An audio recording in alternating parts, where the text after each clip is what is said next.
The late morning sun bathed the small southern town in golden light, dappling the sprawling high school courtyard where families gathered for the graduation ceremony. The air was filled with the aroma of blooming magnolias and freshly mown grass, mingling with the hum of excited conversations. Malcolm "Mac" Harris stood apart from the crowd, his sharp navy suit and polished shoes a stark contrast to the more casual attire of the attendees. He exuded a quiet authority, his broad shoulders and upright posture revealing his years of military discipline. He watched with pride as his niece, Lauren, strode across the stage to accept her diploma, her vibrant smile lighting up her face. At 18, Lauren had a promising future ahead of her, having earned a scholarship to study biomedical engineering.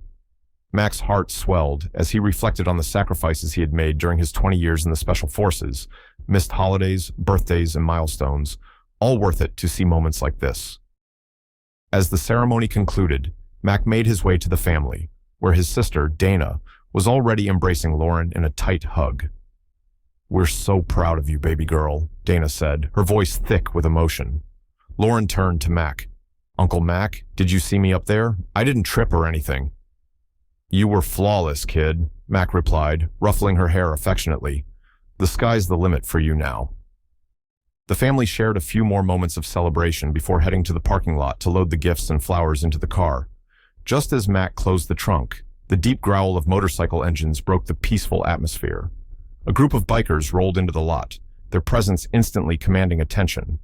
They wore black leather jackets emblazoned with the insignia of a skull surrounded by iron chains, the emblem of the Iron Shadows, a notorious local biker gang.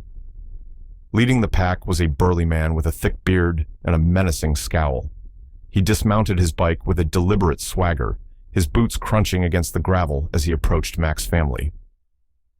"Well, well, what do we have here?" the man sneered, his voice dripping with mockery. "A family reunion? Cute." Mac turned to face him, his calm eyes meeting the man's steely gaze. "We're just celebrating a graduation. We don't want any trouble." "Trouble? Who said anything about trouble?" the biker said, his grin widening. "Name's Brick, and me and my boys were just admiring how out of place you look, all dressed up like that. What are you, some kind of preacher?" Mac ignored the insult, his composure unshaken. "Huh, let's leave it at this being a good day for my niece." Brick's smirk faltered for a moment, then returned with a harder edge. "Oh, I see. You're one of those silent types. Think you're better than us?" Lauren, unable to hold her tongue any longer, stepped forward. "You need to leave. Now, you have no right to be here." Brick's eyes narrowed, and he turned his attention to her.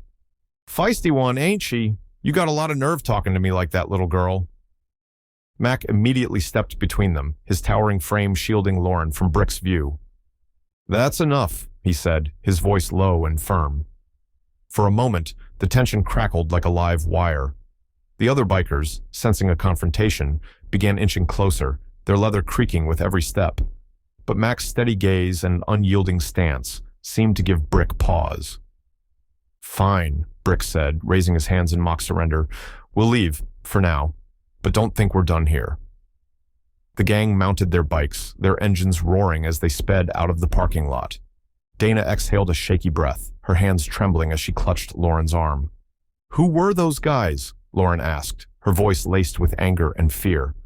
"Trouble," Mac replied, his jaw tightening. "Let's get out of here." That evening, the family gathered at Tilly's Diner, a cozy local spot known for its hearty comfort food and warm atmosphere.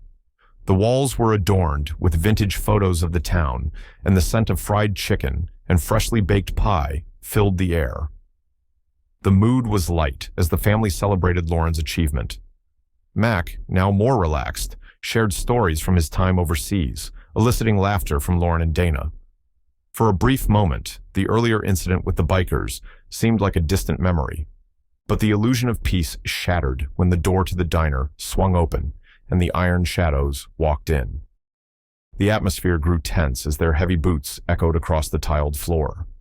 They took a table near Mac's family, their loud laughter and pointed stares impossible to ignore. "Uncle Mac," Lauren whispered, her eyes darting nervously toward the gang. Keep eating, Max said calmly, his voice steady. Don't give them the reaction they're looking for.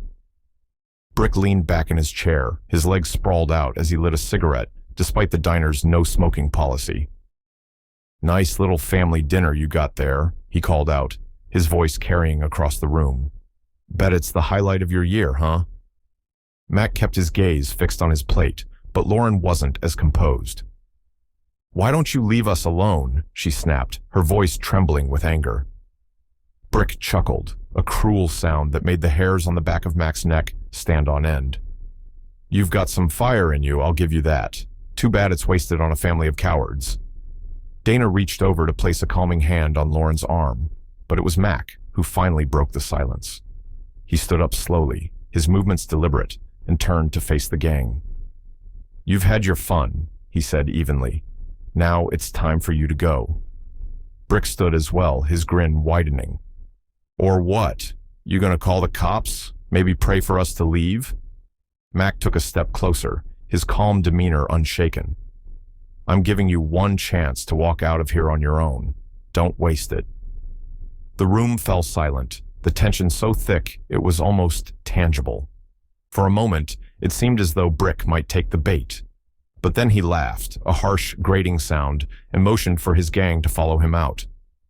See you around, preacher, he said, throwing the nickname like a taunt over his shoulder. The family watched them leave, relief washing over them like a wave. But when they stepped outside to head home, the relief quickly turned to anger. Lauren's car was a mess. The tires had been slashed, and deep scratches marred the paint, spelling out a crude insult. Those bastards, Dana muttered, her voice shaking with fury. Mac inspected the damage silently, his expression unreadable. Then he noticed the bikers lingering across the street, watching and laughing. Brick called out, Still think you're too good to throw down, preacher? Mac straightened, his jaw tightening. He walked over to the gang, his measured steps, exuding quiet confidence. You're messing with the wrong man, he said, his voice low but firm. Brick smirked, but there was an unease in his eyes now. That a threat? Mac didn't answer. He turned and walked back to his family, his mind already working on a plan. As the family drove home in Dana's car, Mac pulled out his phone and made a call. Hey, it's Mac, he said. I need a favor. His voice was calm, but his eyes burned with a quiet intensity. The iron shadows had pushed too far, and now it was time to show them who they were really dealing with.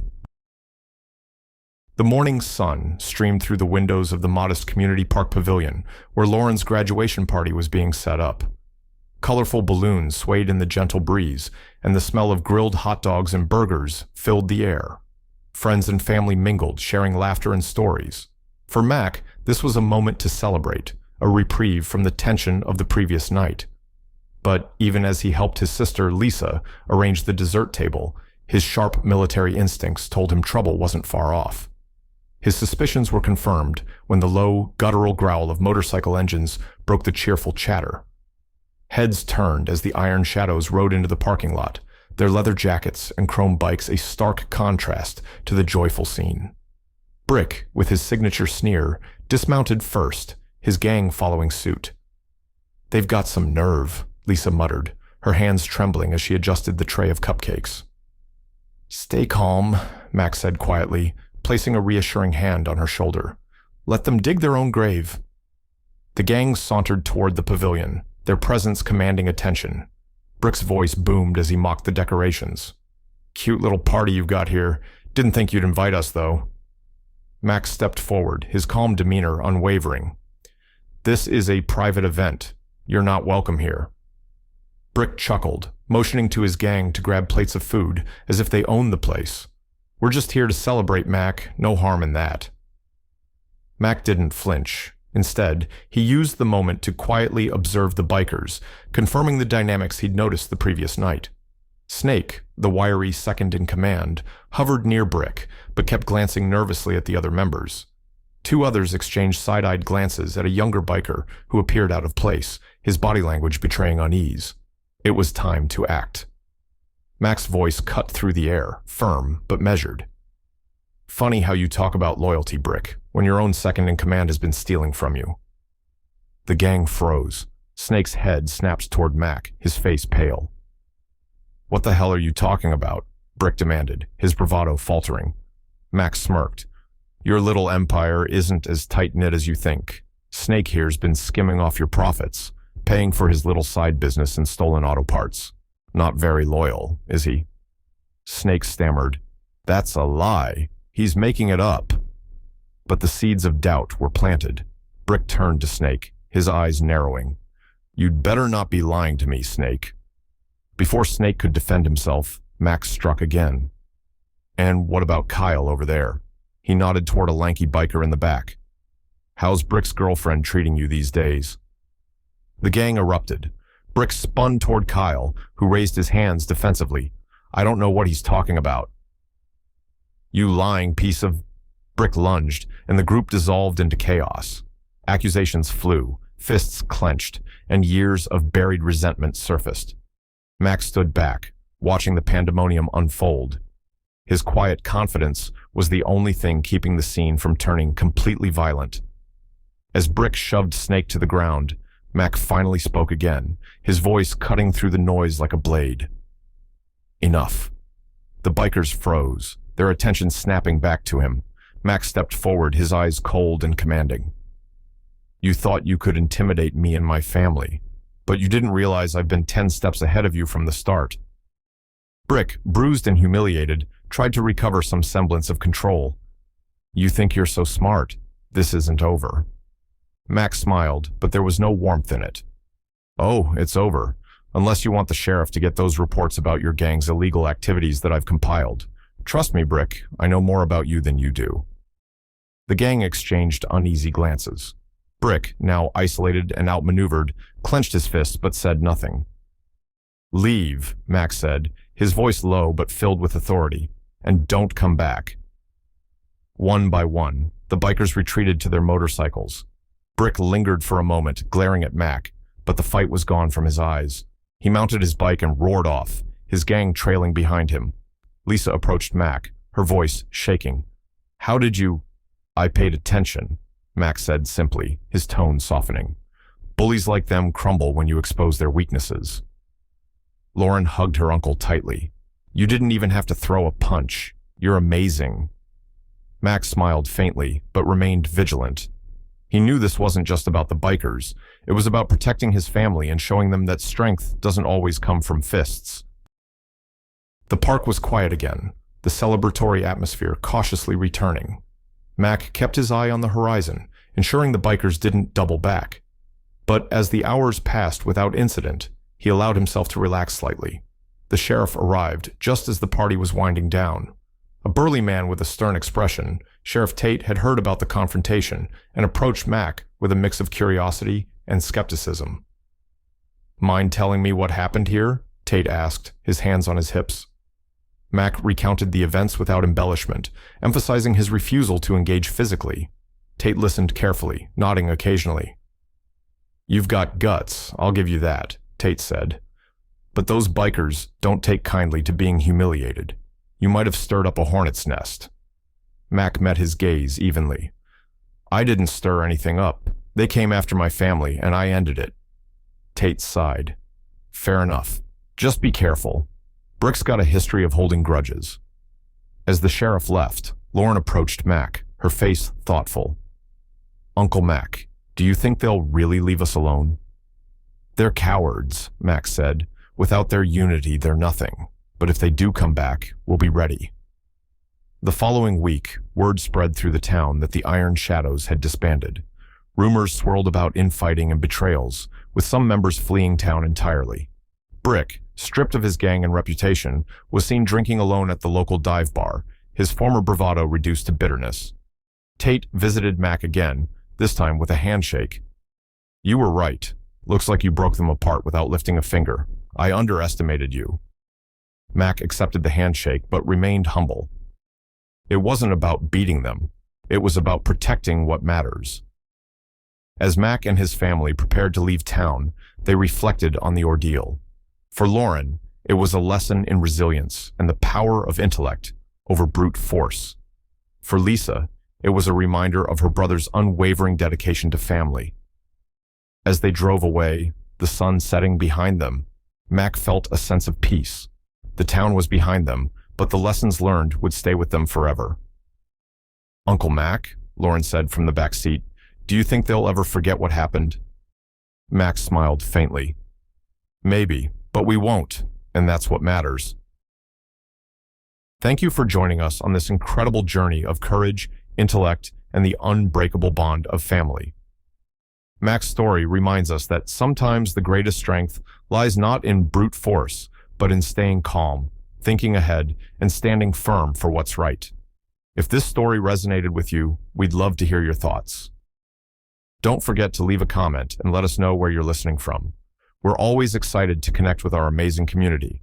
Make sure to subscribe and tap the bell so you never miss another inspiring and thought-provoking story from Hopeful Horizon. Until next time, stay strong, stay hopeful, and remember, sometimes the quietest battles leave the loudest echoes.